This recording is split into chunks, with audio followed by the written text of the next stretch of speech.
Welcome to a quick tutorial on how to use Training Resources. Training Resources is your in-app video library curated by your organization's admin.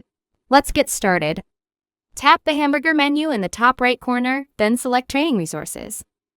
Here, you'll find videos approved by your organization, such as training refreshers, CPR drills, protocol breakdowns, equipment overviews, and select content from the Handtevy video library.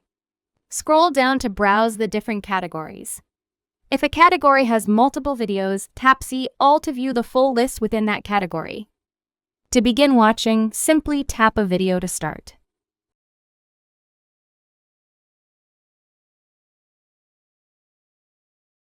You can pause or close the video at any time to return back to Handtevy Mobile.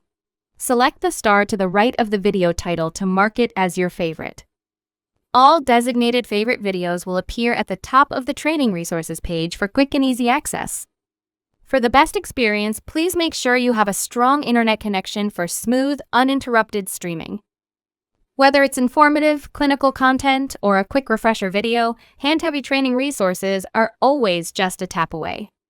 Thanks for using Handtevy Mobile.